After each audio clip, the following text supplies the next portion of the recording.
Yeah, and I'll get right into it. I work for Svenska Dagbladet, which is a newspaper, one of the second largest with daily circulation in Sweden. And then I ask sometimes on Twitter and Facebook if what kind of people do you think I should interview, and your name has come up a lot. I think you've heard this before. So and then recently I wrote a piece in Quillette Oh, about academic freedom in Sweden, and you shared it on Twitter and Facebook. So then that's when I mailed you, because then I thought that perhaps now you will respond and I can get an interview. yeah. Well, Quillette has really turned out to be quite the platform, man. Yeah. It's, I mean, I did an interview with Claire Lehman. I interviewed her, which I haven't released yet, but will in the next probably 2 weeks, something like that. But she's hitting it out of the park as far as I'm concerned. It kind of reminds me of what magazine like Harper's used to be, or at the Atlantic before mainstream journalism collapsed virtually completely and became so politicized. So yeah, Quillette's been really impressive. So I would just add that it's fun. That's something that like a mother of two or one from Australia, and just being fed up with the political correctness of her psychology department, I think it was, and then she starts Quillette, and now we're all like sharing in her project from all over the world. Yeah, it's amazing, eh? It's really amazing. And she has really good editorial sense. She must be really smart, that girl. Yeah, I would say so too. But I'll try. I don't know if you remember. I'll just begin by asking you about the Sweden case. I don't know if you remember what the article was about, but I wrote about Eric Ringmar. Is a professor at the political science department, and he was forced to include Judith Butler on his literature list. Oh yeah, right, Judith Butler. Yeah, great. Yeah, great. And the course is about modern society and its critics. So it's basically about the reactionary forces and left-wing extremist forces during the turn of the last century. So in the early 20th century and late 19th century, and then Judith Butler. And actually, one of the course, not Eric, but his teaching assistant interviewed Judith Butler, and she said that she disagreed with the method. So she agreed with the professors that she thought that the academic freedom was more important than being forced to teach about feminist authors and gender science. So she was actually on the other side. Gender science. Judith Butler is by no means a scientist or even a credible academic, as far as I'm concerned. I think she's a straight-out ideologue, and the fact that anybody would be forced to include anything on their curriculum, I think, is absolutely reprehensible. It's top-down interference with academic freedom, and it's extraordinarily dangerous, because once that precedent is established, then you open the door for political interference in the like organized political interference from outside the academy, and it'll collapse very rapidly under certain. We saw that happening in Germany and also in the Soviet Union. That can happen so quickly that people can't. It's almost impossible to believe. Now we're in this weird situation where the same thing seems to be happening to a large degree within the academy itself, and what to do about that is by no means obvious. But I don't think that allowing external control of any sort over the contents of the courses that professors teach it's a very, very bad idea. They have a rule of thumb, they call it, but it's much more a rule than a rule of thumb, that at least 40% of all the literature has to be written by women. So if you're holding a course, for example, about modern society and its critics with a lot of primary literature from the turn of the century, then you run into a problem, because women weren't there weren't a lot of women who were authors back then. Oh, you have to be so unbelievably, I would say, resentful. I really think that's the fundamental issue here. To push a doctrine, resentful and uninformed, to push a doctrine like that. Look, it's unbelievably widespread. So I'll give you an example that's very similar. Our Prime Minister, Justin Trudeau, announced in 2015 that half the cabinet that he put together would be women, despite the fact that only approximately, I think it was 20 to 25% of the elected officials were female. And so what he basically admitted, as far as I'm concerned, was two things. Number one, he was incapable of judging people on their competence. Because when you put together something like the cabinet for a country, what you do is you find the most competent people, period. Because it's so bizarre that it even has to be said, because it actually turns out that the cabinet is important. And so to me, all he did was default on his central moral obligation to screen every single one of his members of parliament with exceeding care and to pick the most qualified people. And his rationale was that it was 2015, so, and to reduce competence to racial, ethnic, gender identity, something like that, is an absolutely appalling move philosophically as well, as far as I'm concerned, to assume that diversity is somehow represented by group membership. There's no evidence for that. There's absolutely no scientific evidence for that whatsoever. In fact, the scientific evidence suggests quite the contrary, which is that there's more variability within groups than there is between groups, which is actually an antidote to the central racist claim, right? Because the central racist claim is there's more difference between groups than there is difference within them. And so, you've seen one black person, you've seen them all. So, Yeah. and and this is, we actually have in Sweden, it's called, I think the translation is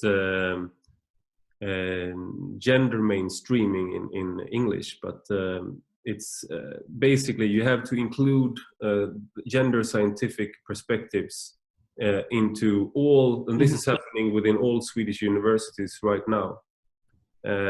So you have to include this perspective of gender scientific perspective in all parts of the university. So it's not just literature lists and courses; it's also who you're going to recruit, the number of, and we have a goal in Sweden from the government. This is all the government's doing, but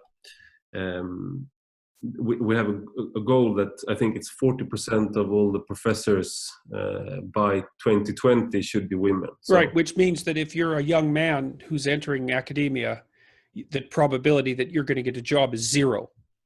Yeah. Right. And that, the same thing's happening here. So, for example, our Minister of Science, who was one of the people, let's say, selected because of Trudeau's insistence upon gender equity in his cabinet, he could have picked a number of women that was proportionate to the number of women elected.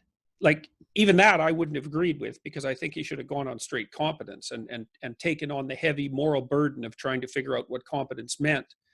But no, it had to be 50-50, because I guess that was, this is a very snide thing to say, but that seems to be the level of arithmetic intelligence that he could manifest. One of his ministers, our Minister of Science, we have this program called the Canada Research Chairs, and the Canada Research Chairs were set up so that Canadian universities would have an additional amount of money to hire the most qualified people they possibly could for senior named chair positions. And the idea was to attract international talent, like high level. Now, what has happened, because it wasn't very well designed, this program, was that Canadian universities mostly ended up poaching from each other, which was, relatively counterproductive, because it just elevated the salaries of the professors, which maybe they deserved, rather than bringing in a lot of international talent. But men were radically overrepresented in the Canada Research Chairs. Now, the Minister of Science is very annoyed about this and thinks that that's a consequence of systemic, misogyny or some bloody thing, failing to note entirely. See, if you look at scientific productivity, it's very interesting because, and gender, the median professor, male and female, publish approximately the same amount. So the typical But the exceptional professors are almost all men. So even though the typical male and female can't really be distinguished in academia, if you take that tiny subset of hyper-productive professors, they're almost all male. Now, why that is my suspicions are that it's pretty straightforward. I suspect that the reason it is because to be a hyper-productive in any given field means you have to be absolutely single-minded and obsessed about it, as well as being very intelligent and conscientious. So it's rare, right? You have to be intelligent, say 99th percentile, conscientious, 95th percentile. So that's hardly anybody right there. And then you have to have the time available to do nothing whatsoever but concentrate on your work. No family, no friends, nothing like that if you're going to be at the very top of your profession, because obviously you'll get outcompeted otherwise. Now, that's a lot harder for women because, well, for obvious reasons. I mean, so the mere fact that most of these people were, see, the other thing people don't understand is that people can on average be very similar. So they're distributions, but if you go way out onto the edges of the distribution, small differences in the middle can make massive differences at the edge. And that's the kind of phenomena you see where you are selecting the highest qualified people. It's an edge of the distribution phenomena. So here's an example. This is a really cool one. So if you look at the overlap between male and female aggression, it's pretty high. So if you randomly select a man and a woman from the general population, and you bet that the woman was the more aggressive of the two, you'd be right 40% of the time, which is actually pretty often. So, but if you go way the hell out to where, let's say you only imprison the 1 in 100 most aggressive people, they're all men. Yeah. Even though on average, it's 60-40. Yeah. You go out to the 99th percentile, it's all men, which is why almost all the people in prison are men. Now, so people, well, it's and what you're describing in Sweden, that's the death of the universities. It's another sign of, like, the universities are killing themselves. They're hiring adjunct professors and not faculty members. Like, I think it's up to 70% in some American universities. They have no salary, no power, no autonomy, no job security, nothing. It's some of these adjuncts teach 4 or 5 courses a year and make $25,000. So I read about one who lived in her car. Yeah, right? That's so cool. Yeah. Okay. So they've jacked up tuition beyond intellectual proletariat. Yeah, exactly. Well, there you go. They've jacked up tuition. Not to go all Marxist on you. They've jacked up tuition to the point where it's unsustainable. They've made it impossible for kids who rack up tuition debt to declare bankruptcy, because they've taken that out of the bankruptcy laws. Now you can take away their driver's license if they don't pay their tuition, their student loan bills. So it's basically indentured servitude, right? The administration has become completely top heavy.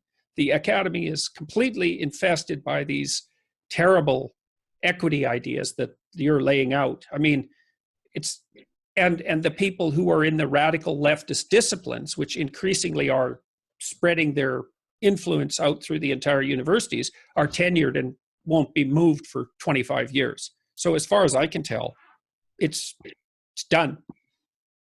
Yeah, and I would like to ask you or your take about on gender science and all these like ethnic studies and sociology, because I was a sociology student back in 2004 and I was 22 years old.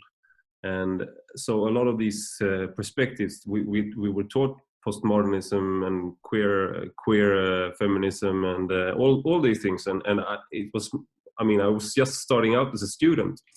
So, but I must have been wired faulty because I was very critical about it. But all those perspectives was back then was fringe in Sweden, I would say.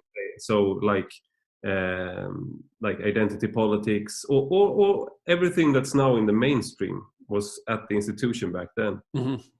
And the professors, they are the same. I mean, and they are now, it's their PhDs and master students that are taking over the public discourse.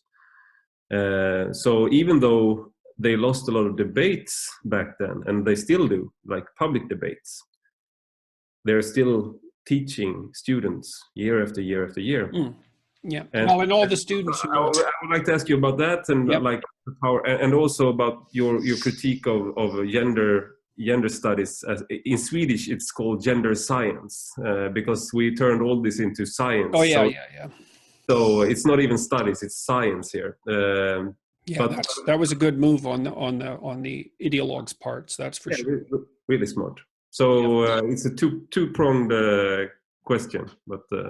Yeah, well, I think, I listed about 7 things I think that are killing the universities. And I actually think that, like, I've watched major institutions collapse and been privy to the manner in which that occurs. Like, what happens is that as the enterprise pathologizes, the good people leave.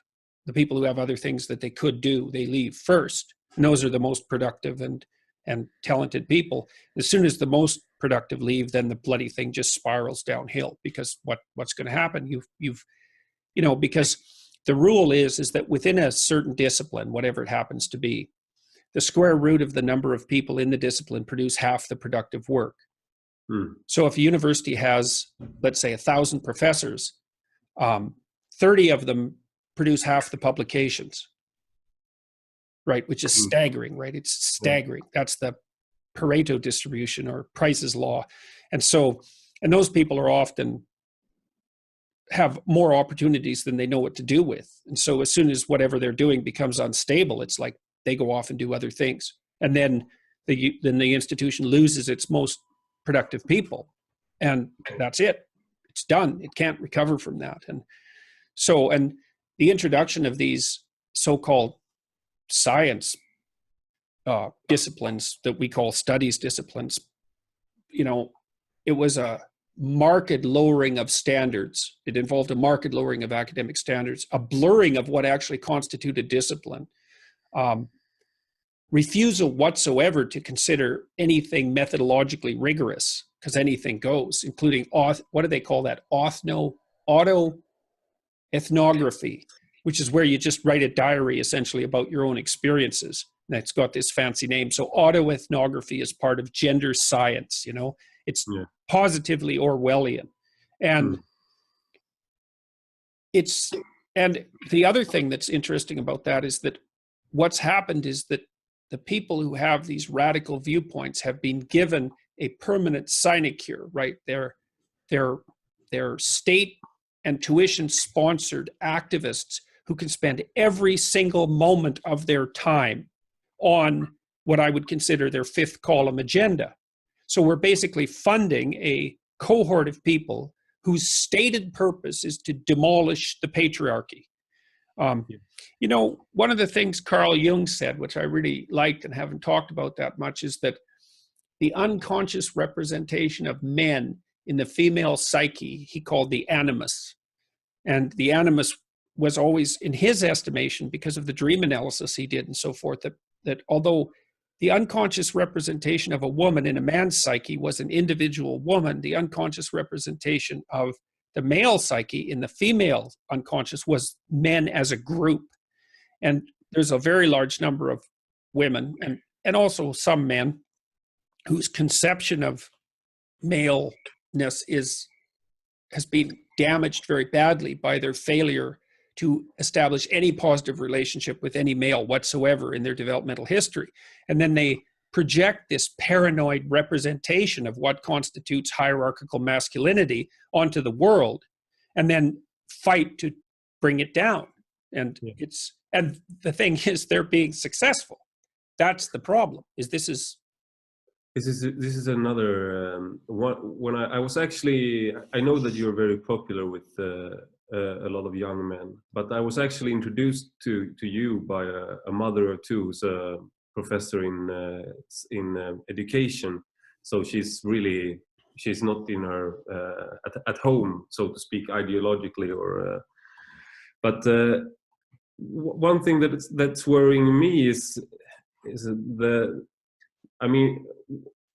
there are certain parts of certain ideologies that take on religious overtones, and even though And I think that feminism has some of those characteristics. I mean, in Christianity, we're all born sinful and we need to come to grips with our sinfulness. And in the end, only God's grace and forgiveness can redeem us. And in Lutheranism, at least, we can't be forgiven by priests. It's only God. Yeah.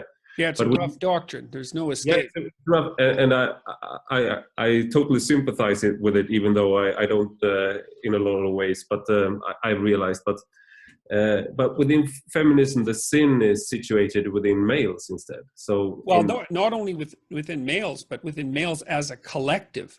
Yeah. Which is even, see, the thing about the Christian doctrine that you referred to is that it makes each individual responsible for their own darkness. Now, the Catholics say, look, that's unbearable and people need to have the slate wiped clean now and then, and confession will do that. And there's an intermediary. And Jung considered that merciful. And there's some real power in that argument. You know, the cynical argument is, well, you can just wipe the slate clean at any time and you don't have to bear any responsibility. But I think that's cynical. The Protestants put themselves in a much tougher position because there's no escape. And but the upside of all of that is that the darkness is to be regarded as within, not without. And and as soon as you move away from that, then you're the good person, and so is everyone that thinks like you, and all the evil is wherever you want to put it. And then as soon as the thing that's really dangerous about that, especially if the evil is conceptualized as contemptible and parasitic and using disgust-related language, for example, instead of fear-related language, then the logical directive is to purify it. And boy, that's not good. And this is something that I think is happening. If I've read a dissertation about how male feminists think about themselves and how they go about having sex, for example.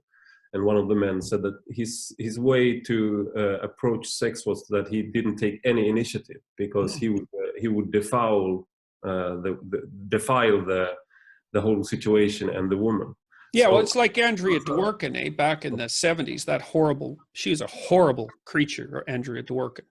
And, she said that if men engaged in sexual behavior with an erect penis, that was equivalent to violence, right? That was equivalent to rape. Yes. And so, I mean, I don't even know what to say about that, except that that's exactly what Andrea Dworkin was like. And she was a real heroine to the radical feminists. Her and there was someone else around that period of time, Catherine McKinnon, I think her name was, equally well. I think I read Dworkin in Queer. Oh, yeah, well, you would have. You would have. Yeah. I mean, from my perspective as a clinician, those people have every indication of serious personality disorders. And I actually think to some degree that we've made a haven for people who have serious personality pathology in these pseudo disciplines in the universities. And you said something interesting. You said that when you took your sociology degree, that these were basically fringe views. Now they're center views in the university, but also implying that they're increasingly dominant views in society. And that's the thing, is that people think that these are somehow ivory tower arguments, but what happens in the universities happens in society 5 to 10 years later. And that's exactly what's happening right now. So, I think this leads us into the Me Too debate, but because all you have people in Sweden right now. I think the Me Too phenomenon is much larger in Sweden than in any other country. I mean, it's dominated the media for 1 month now, and like every profession has a Me Too sort of article with thousands of women signing on to it. So the teachers and the lawyers and the doctors. So, but one thing is interesting about this is how the men are handling it, because there are a lot of men writing that I, as a man, have a responsibility for this happening. I, as a man, as a male, am responsible and I'm guilty. And actually it was one. So there are a lot of articles like that, and then one of the men that was accused of doing something inappropriate. It was the former party leader for the left radical party. And the thing he had done was not so reprehensible. He had approached a woman, and then she had said no, and he had apologized, but then she didn't accept that, and now he's under investigation, police investigation, and we have this sort of witch hunt going on. Yeah, well, I've thought for years one of the outcomes of this is that almost all manifestations of male sexuality are going to be brought under legal control. And he actually wrote an article that said, yes, I'm responsible. And because I say I'm responsible, I'm better than the majority of men's reactions to this. So actually, he turned the thing that he was being under investigation into, because he showed that, because he showed that he was better. Yeah. So it's it's very Maoist, eh? I mean, the whole idea was that you were supposed to come to terms with your class guilt and then confess, and then indicate that you could be brought back into the ideological fold properly. The thing is, it's a lot of muddy thinking. It's like, well, men should take responsibility for their aggressive sexuality, and they should incorporate it, right? Because if you repress it, it just comes out in the most ugly way. So, I mean, part of the idea is that boys should be socialized like little girls, but that's complete rubbish. In fact, even little girls perhaps shouldn't be socialized like little girls, but whatever. I mean, that's beside the point. That aggressive capacity that's associated with sexuality, as well, as Freud pointed out so long ago, needs to be integrated within the personality so that it's under control, right? And then it's the hint of darkness, and it's the capacity for malevolence, but it's brought under civilized regulation. And so then you get to have your cake and eat it too, right? You can be strong and potentially dangerous and mysterious and all of those things that are definitely attractive. That are attractive features of men, not only to women, but also to other men. So you have to take responsibility for that. But that doesn't mean that you should identify yourself as the member of a guilty group because of a class-based accusation, right? That's just, you're not guilty as the member of a class. I mean, that's part of the reason that I've been pushing so hard against these postmodern neo-Marxist ideas, because one of their essential predicates is that you can be guilty as the member of a class.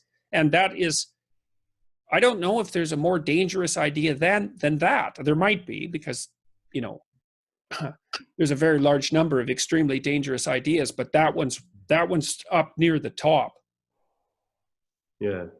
It's happening to a great degree in the United States, to lesser so in Canada, but every day there's another, slew of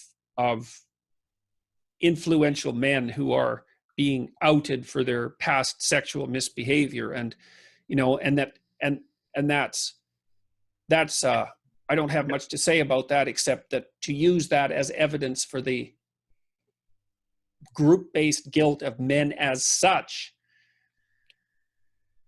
Yeah, well, whatever. It's going to get a hell of a lot worse before it gets better, I'm afraid. I think this is also, I would like to ask you about this as well, because as a man growing up in a country like Sweden, you have to, I would say that I think a lot of boys at least are confused what it means to be a man. And then you have these public figures, adult males, admitting to collective guilt and trying to be sort of the new male, which admits to guilt, the feminist, the good man.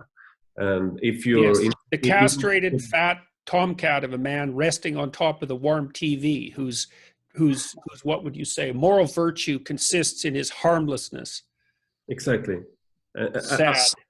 And what's the advice to give to, because what I see a lot of men trying to find their way and trying to find out what it means to be a man. And I think that's a lot of them turns to you and, or a person like Jocko Willink that interviewed you. And because you're and why do you think that is? I mean, is it because it doesn't seem you're not sugarcoating life.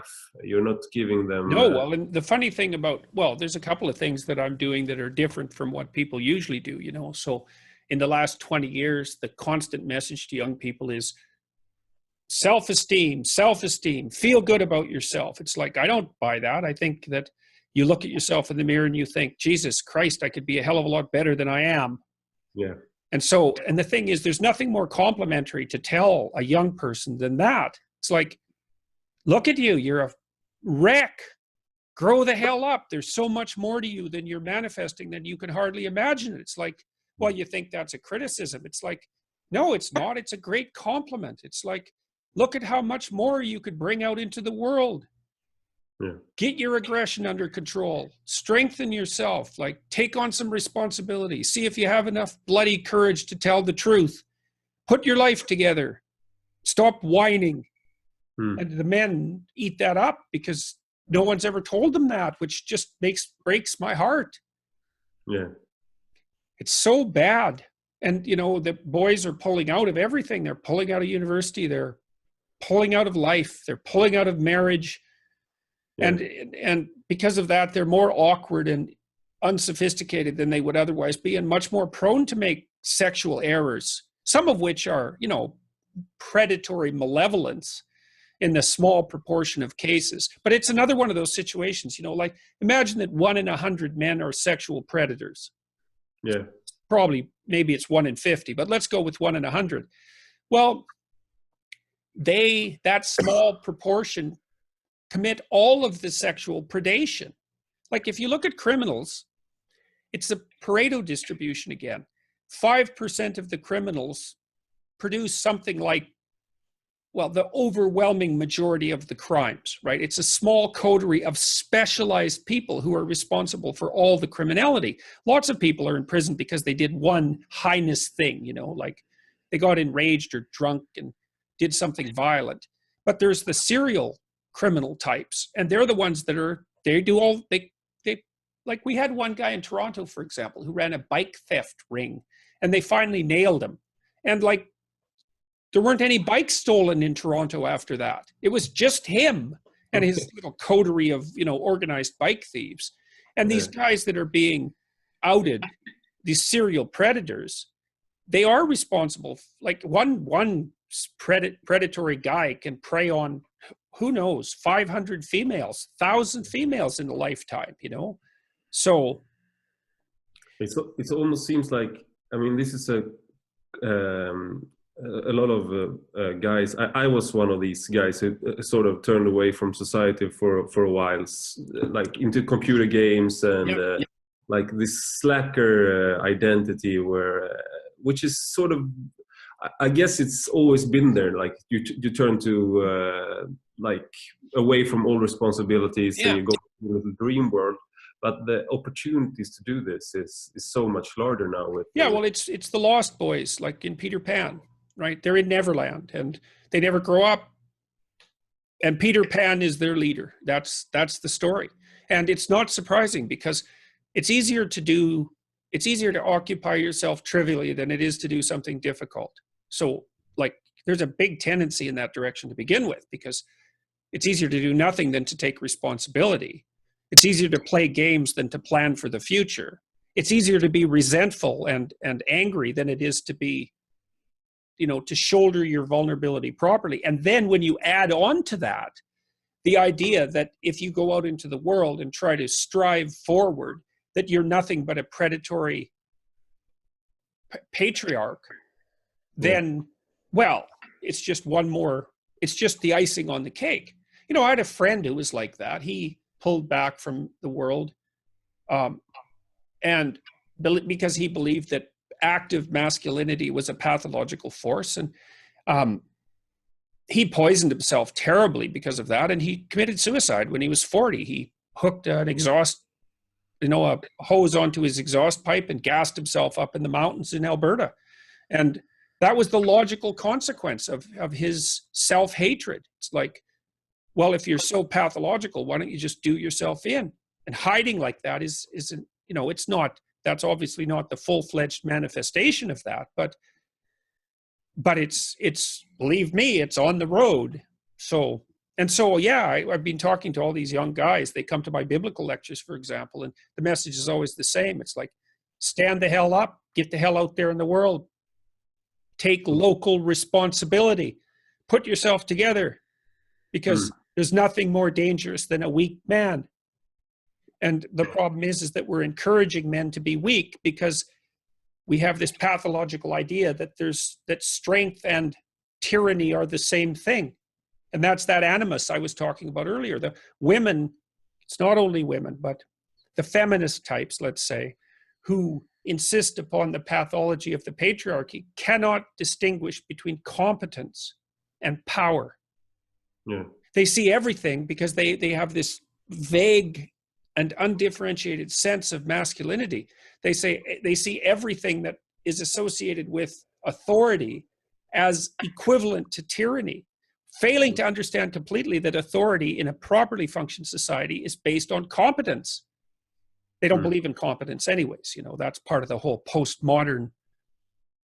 Yeah, that's just a construct to keep power. Yeah, exactly. Well, everything's about power for the bloody postmodernists, and that also excuses their use of power. Yeah. So, and this is, in Sweden girls have always outperformed boys in school. Ever since we started having schools in the 19th century, in the middle of 19th century, girls have been outperforming boys and being better at sitting quietly in a classroom. But the last 20, 30 years, the divide between girls and boys is widening in Sweden. Yeah. It's widening in other countries too, but in Sweden, it's a really. Yeah, well, you guys are ahead of the curve, so congratulations on that. Yeah. Some are very proud about this. I'm not so proud about that, but and actually, when you talk to people in Sweden, they're more worried about bringing up boys than bringing up girls nowadays, because girls, they can be girls or they can be like boys. Yeah, exactly. But boys are a problem. Boys, and you have. They can't be like girls and they can't be like boys. Yeah, exactly. Yeah. Boys should perhaps be more like girls, but they should most definitely not be like boys. They should not play war. They should not compete so much. Well, the competition thing is really interesting because, the people who are hyper cooperative, regard competition as a positive evil they have no understanding whatsoever of developmental psychology. One of the things I really like Jean Piaget, and one of the most intelligent things he ever said about children's games, competitive games, was that the competition is nested inside a higher order structure of cooperation. So you think about a hockey game, we could talk about that because we're Swedes and Canadians. Exactly. So you say, well, are the hockey players competing or cooperating? And the answer is, well, you have to do a microanalysis. So fundamentally, they're cooperating because they all agree to abide by the same set of rules. So they occupy the same perceptual space. They occupy the same value space because the value is score goals and win the game. So that provides the overarching frame. So fundamentally, they're cooperating.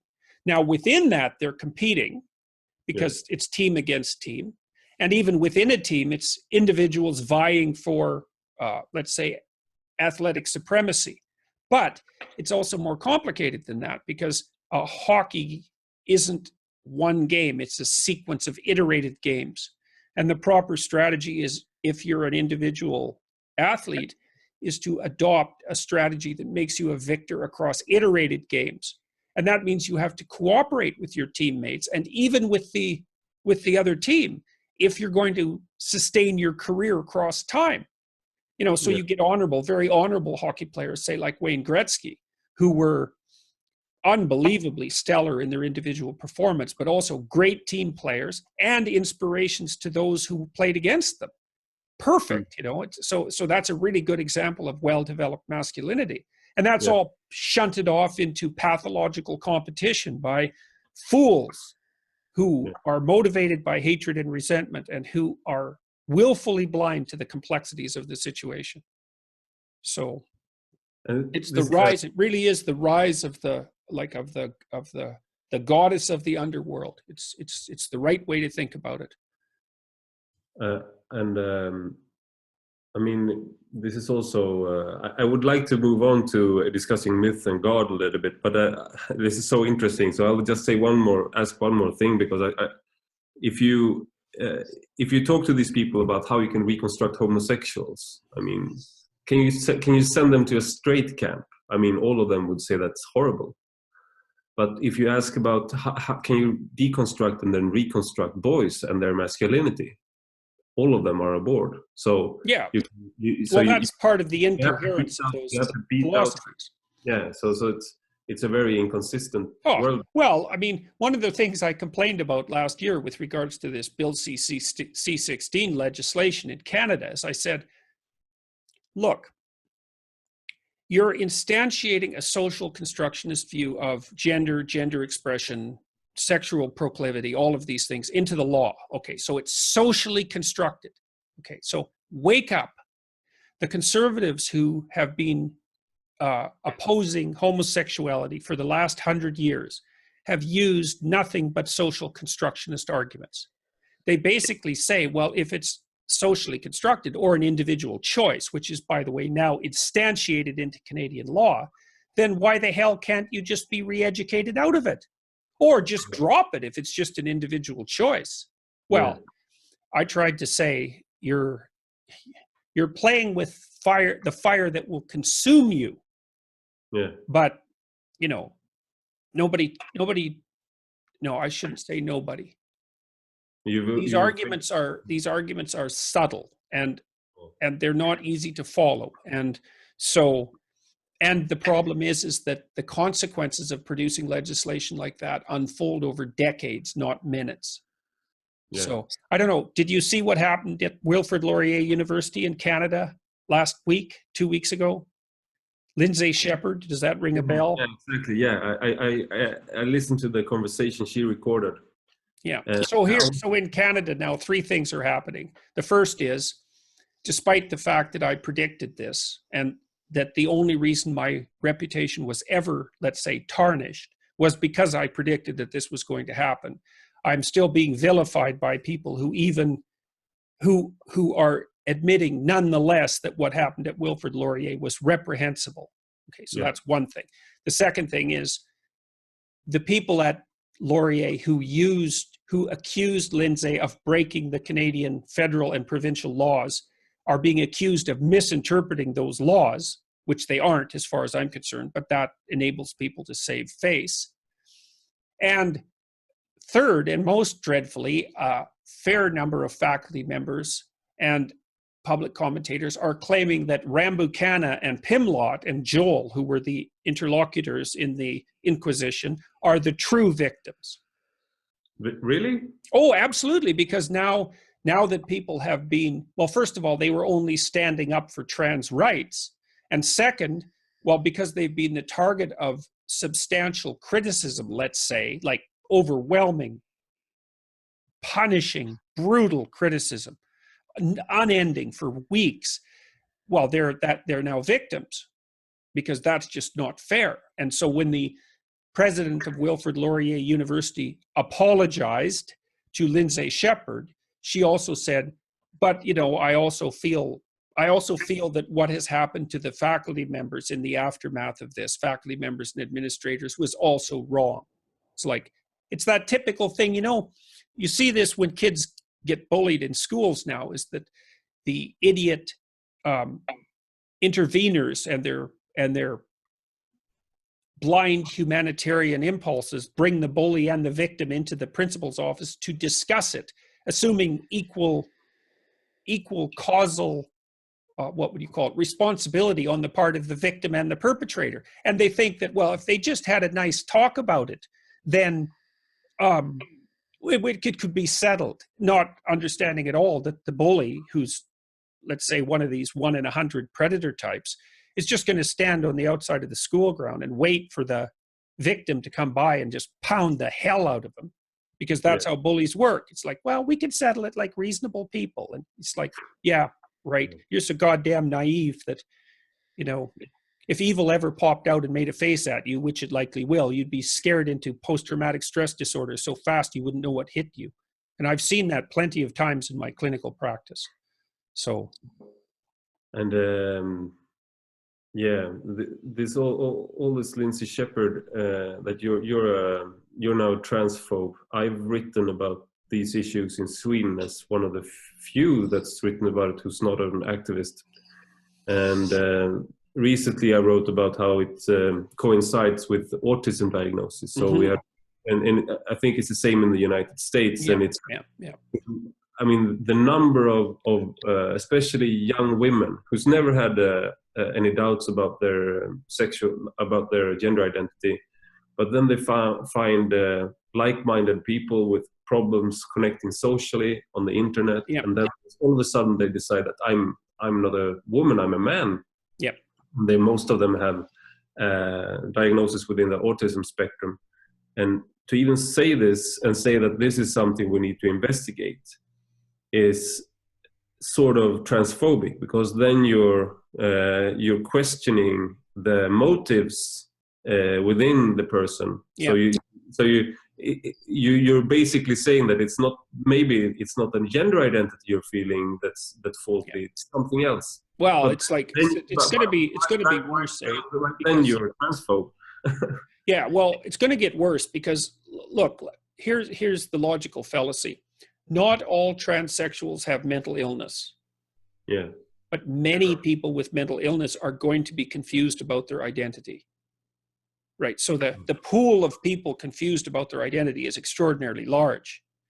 Now, if you produce a social fad, which is exactly what we're doing with gender transformation, then everyone who's unstable is going to gravitate very rapidly towards that fad. That's happened many times with different forms of pathology. So, for example, there's a book called The Discovery of the Unconscious by an existentialist psychotherapist named Henri Allenberger, which is a great book. Mm-hmm. And he tracks the cyclical recurrence of multiple personality disorder over the last 300 years.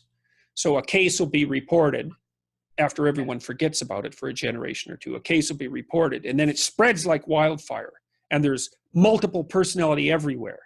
And then people get skeptical about it, and the reports drop off to zero, and it goes underground again. And then 3 generations again, somebody reports a case history, and poof, up it comes again. And so there are these, and Carl Jung wrote about this a lot, there are these psychic epidemics that occur from time to time. And the same thing happened, for example, in the 1980s when there was a huge outcry in the United States, in particular, about satanic ritual abuse in daycares. And that produced an absolute uproar for like 5 years. And many, did you have that? Yeah, one of the professors here in Uppsala, at Uppsala University, she wrote a book about, and most of men of power were in on it in a conspiracy. Right. And even though it was, I mean, it's blatantly, it's crazy. Yep. But he was a gender scientist. Yeah. So, well, there was a great book called... because he was criticized, it was sort of, yeah, she is actually one of the architects behind our how we view men's violence against women. But she also wrote about these satanic rituals that men in power had against children. But it wasn't in daycare. It was just like against children everywhere. Yeah. Well, there's a great book written in the United States called Satan's Silence by a social worker and a lawyer that investigated that satanic ritual abuse epidemic. And it makes the Salem witch hunts look like nothing. I mean, the longest prison sentences in history were handed out for the hypothetical perpetrators of these satanic ritual abuse. They dug under whole towns in places looking for the tunnels where the sacrifices were being performed. I mean, they invented whole new categories of clinical diagnosis. Late onset female sexual predator, of whom there are 0, right? That is a category that does not exist. Unbelievable. It sounds like a great book. I mean, like a great horror movie or something, like these satanic circles. But to actually believe in it, it's really crazy. Yep. I would like to move on to, if you have time, I would like to move on to the question about religion, because I'm really interested in myth and religion, and one thing that's, I mean, if you call something a myth, then it's probably not, or it's not alive anymore, perhaps. I mean, if you're actually calling it a myth, if you really believe in it, you're not believing that it is a myth. And so when we've been studying the Bible, like, scientifically, and so we deconstruct. My first subject at university was religious studies, and then you deconstruct the Bible and you learn about when everything was written and everything. But what you're doing right now is you're making the Bible, in your Bible lectures, you're making it accessible for people that of our age or our epoch. Yep. And that's the plan. And people who would, I don't think wouldn't have naturally turned to the Bible for counsel. So I think you're. Yeah, it's just an indication of how surreal the current circumstances really are. I've been selling out the theater that I booked in Toronto for these biblical lectures, and it's almost all young men. Yeah, like, they're not that young, they're between, say, 18 and 30, something like that. Although there's women in there, there's older people too, but that's the main audience. And it's like, well, that's crazy, right? That's impossible that's happening. Yeah. But it's an attempt to revivify the myth. Yeah. And so what's your take on why is I asked Richard Dawkins this when I interviewed him. Like, there are people that are worried about the postmodern challenge to everything, like deconstructing everything, and so you look for something firm in your life. And what I see you doing, and I would like you to hear your thoughts on it, is that you're bringing you're trying to bring in a sort of a firmer foothold in. Yes, it's exactly that. It's like I'm journeying to the bottom of the ocean to rescue the father from the fire-breathing whale. Like, that's exactly it. It's like, the thing is that when everything shakes, then you look for the foundation, right? Yeah. And to me, the foundation, the thing the West got right, is the divinity of the individual. That's right. It's true. And it's the myth idea. This is partly where I had a discussion with Sam Harris, that was quite a difficult discussion. 2 discussions. I wasn't in the best of physical health when I had them, unfortunately, but that's life. But when you talk about myth, it sounds like untruth, but I think about it sort of as meta truth. It's truer than true in some sense, because it consists of abstractions that have guided human behavior properly for forever, insofar as human beings have been successful. And even insofar as we define success, it's embedded within these mythological ideas, which are ideas that we act out, essentially, not ideas that we hold or believe or state. They're ideas that we act out. And the idea of the divine individual is at the center of our law, which is why, for example, even if you're accused of murder, even if there's overwhelming evidence against you, you still have value that the state cannot merely trample on. And that's, well, first of all, it's unbelievable that that's the case, because, the typical barbaric society, let's say, which is what we're trying to reproduce very rapidly, is the one that assumes that if you're accused of something, we might as well just shoot you on the off chance that you're guilty. That's way easier to adopt that as a principle, and it certainly satiates the bloodlust of the mob much more effectively. The idea that we could have constructed a worldview that put the pathetic, weak, malevolent, insufficient, vulnerable individual at the center of the value structure is just, it's an accomplishment whose grandeur cannot possibly be overstated. And we are the beneficiaries of that system. We live within its protective confines, and we're doing everything we possibly can to destroy it as rapidly as possible. So you, Joseph Campbell, which was one of my idols growing up, and I read The Hero with a Thousand Faces. Listened to his Power of Myth lectures, because I mean, as a lot of young men, I loved Star Wars and the Lord of the Rings, and then you read his work and you find out that, okay, so George Lucas, he based his storyline on, he changed his storyline to fit more into the hero, the monomyth, and the hero's journey story. And he said that you need sort of a living myth or a mythology to be to have psychological health and to have spiritual health. You need to live within a sort of a living mythology. Yes, absolutely. Yeah, well, the mythology tells you who you really are. Yeah, like, you really are a divine son of God. I mean, people, and you actually know that because you feel guilty about not living up to your potential. Why in the world would you possibly feel that? But everyone feels that, if they have any sense at all, unless they're narcissistic or psychopathic. Everyone feels that burden of the perfection to which they have not yet aspired nor attained. And so, and that's a testament to the overwhelming potential that characterizes each individual. And that's really what I'm trying to point out in the biblical lectures. There's these continual stories about the nature of humanity and the nature of proper being in the face of the tragedy and malevolence of life. And the Bible is the Western world's attempt to formulate that as a comprehensible set of stories and also a set of principles for behavior. It's the collective struggle of our imagination stretched across tens of thousands of years, maybe hundreds of thousands of years, maybe even more than that, because some of these stories, the story of confronting the malevolent serpent, like, I believe that in one form or another, that story is, if you also consider it as something that could be acted out, that story is at least 60 million years old.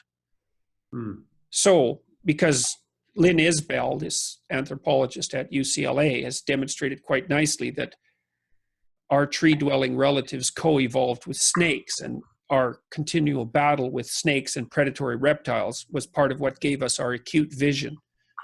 Oh, so, I hate snakes. Yeah, well,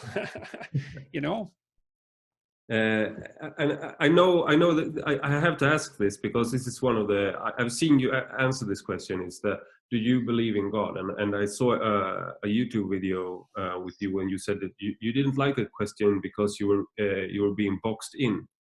And I felt that, because one of the things me and my wife have been wrestling with is, we've talked a lot about this, is that, what do we mean when we say that we believe in God? Because in Sweden, to be Swedish, to be Christian, it was sort of what it means today to say that you're Swedish. So if you said that you were Christian, you were sort of a good family father.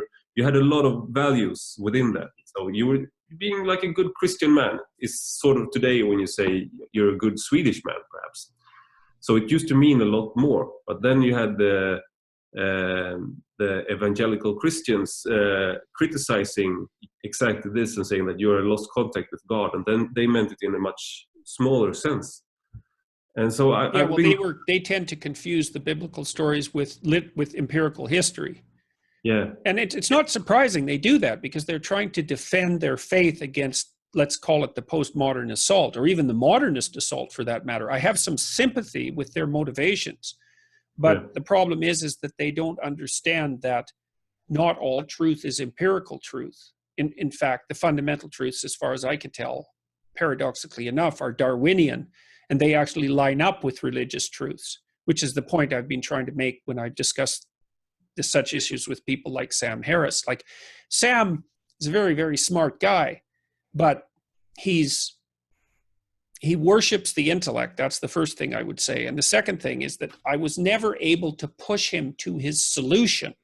He'd never let me go there, because, his idea is that we could rationally order society so that the well-being of people was maximized. And, he even said to, I can't remember which interview it was, but he said explicitly to the person that he was interviewing that he could sit down right now and come up with a religious system that was much more rational and appropriate than any of the ones that have that have existed to date. And I think, well, you're falling right into that rationalist utopian pitfall there. You're just not that smart. No one can do that. And as soon as you do it, you end up where the socialists, like the radical Soviet socialists or the Nazi utopians, ended up. And wouldn't we all be speaking Esperanto by now then? Yeah, well, yes, more, exactly. Much more rational language than Swedish. Much more. Most languages are. yeah. Well, and that it's like, one of the things I really liked about Dostoevsky is that this was in Notes from Underground. He just states it very clearly. He said, the one thing that you cannot claim about the history of the world, and he means the history of being, is that it's rational. And it isn't that he's criticizing the idea that you could use scientific investigation and rationality to lay out a clear representation of objective reality. What he's saying is that if you take the terrible suffering and malevolence into account as fundamental realities, that a rationalist perspective is absolutely insufficient to tell the story. And there's no doubt about that. It's just, rationality just breaks down in the face of those things. It hits an obstacle that it cannot contend with. So you need something else. And, there's this great image of Christ as Pantocrator, very, very old image. I'm fortunately can't remember which cathedral it's represented in, but it's a great image. And I'm having one of them carved for me right now. So it's a medieval image of Christ, and his face is divided into two halves. So it's very asymmetrical. And one half, the eyes are different and the facial expression is different than the other. And he's portrayed on the top of the dome and holding a book. So the book is sacred, right? So that's a great idea, that the book is sacred. That's a great idea, man. And the idea that the word is sacred. But then the picture also represents human beings as creatures with one foot in the profane and 1 foot in the sacred, or 1 foot in the finite and 1 foot in the infinite. And I actually think that that's empirically true. Like, we are these weird creatures that are both finite and infinite at the same time. And we have experiences of that, even like deep religious experiences, psychedelic experiences for that matter, invoke that feeling of invoke the reality, I would say, of our connection with the infinite. Now, what that infinite is, so let's call that God. I mean, the Christian idea is that that's actually outside of time and space itself, which is quite a grand notion, and not the least bit unsophisticated, by the way. It's a tremendously sophisticated idea that something actually exists outside the fabric of time and space that transcends it, that's there at the beginning and at the end. That's an unbelievably sophisticated idea. And I think that people can experience that and do quite commonly, which was why the psychedelic revolution in the 60s was so absolutely potent. So yes, these sorts of things can't just be dismissed with some rationalist sleight of hand and some discussion of the idea that Christianity, Judeo-Christianity, let's say, is some like primitive set of wish fulfillment superstitions or some power game. It's like, you just have no depth of scholarship whatsoever if that's what your criticisms are. And also, I would say when you ask someone, do you believe in God? I ask myself, if I say that I don't believe in God, or within me when I say what is different within me when I say that I don't believe in God compared to a person that says that he does believe in God. I mean, if I feel sort of irrational, I wake up or I take a glass of wine and then suddenly I'm overwhelmed with love for humankind or for my fellow man or something like that. So if I was a person who would say that I believed in God, would that be something? Is it something qualitatively different between me compared to that person? Do you understand what I'm saying? No, I haven't quite got that yet.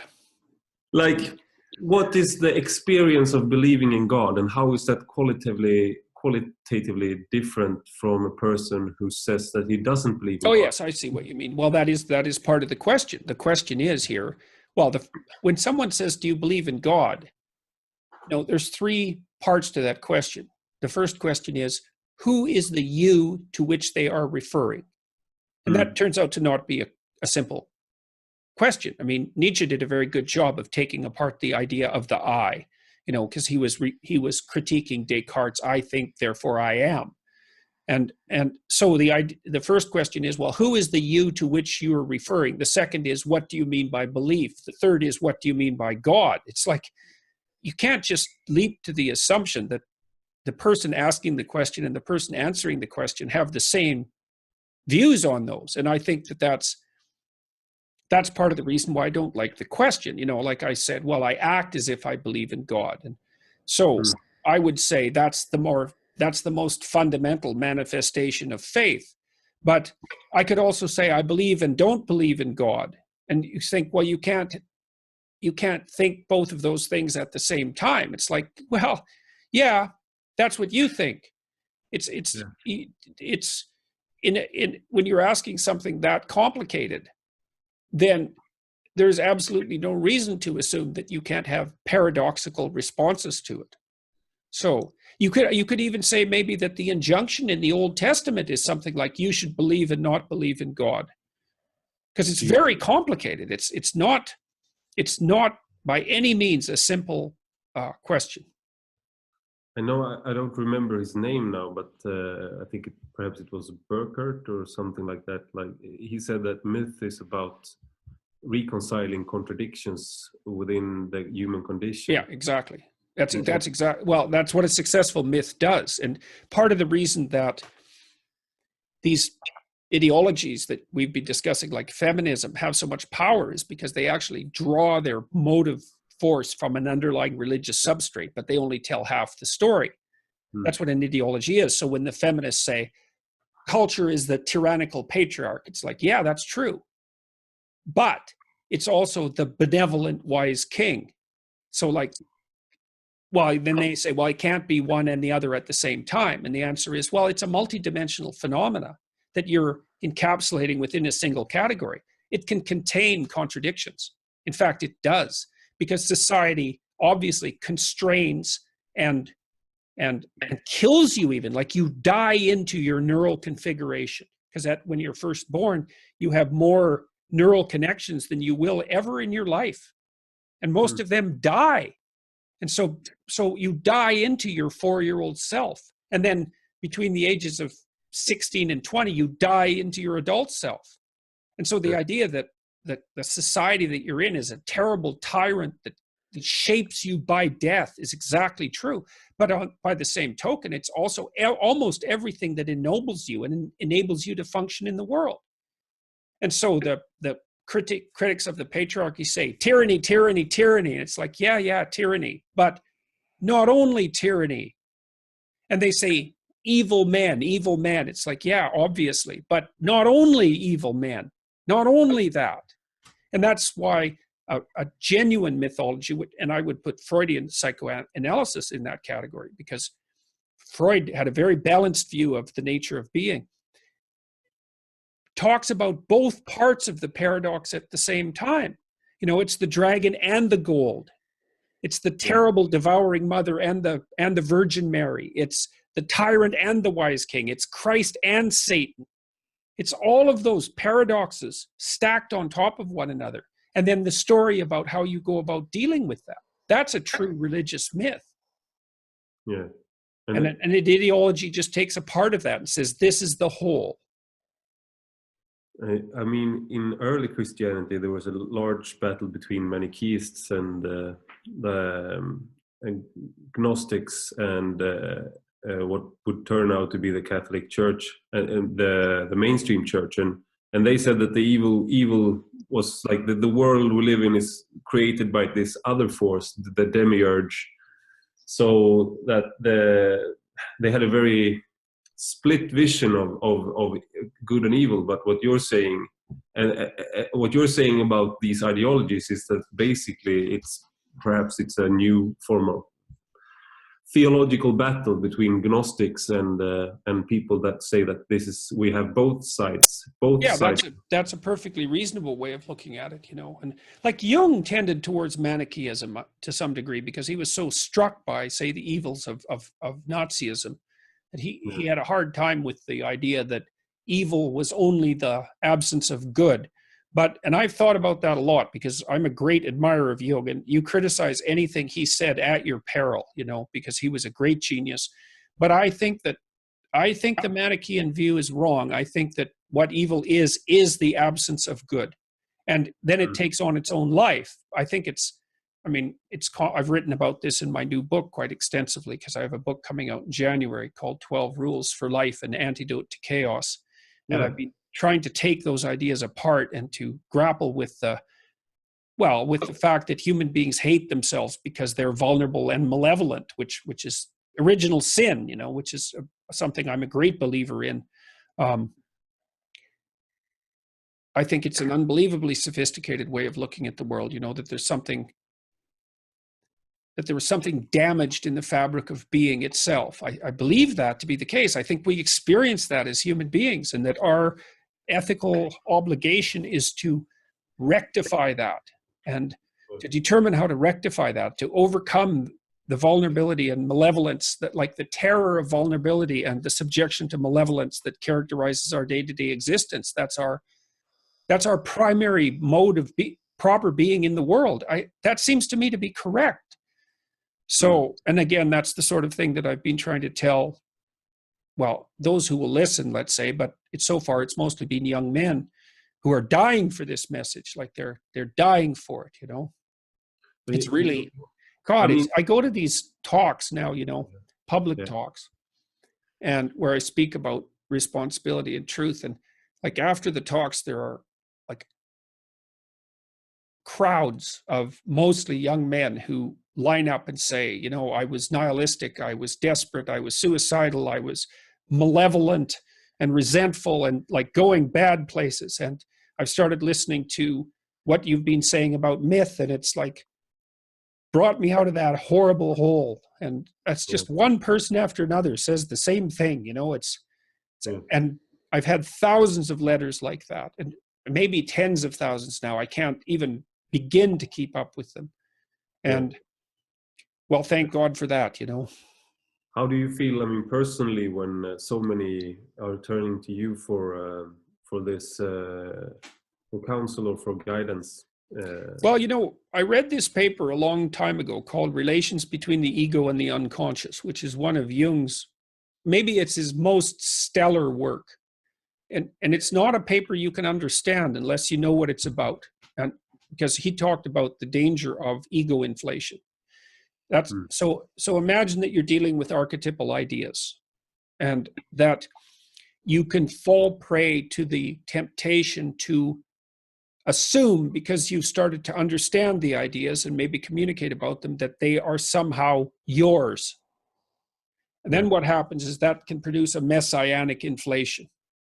And so that would characterize someone like Hitler, for example. And it's tantamount to a form of mental illness, because what happens is that you take on the grandeur of the mythological ideas and the archetypal ideas and the power of those ideas as if they were your own creations. Well, that's a very bad idea.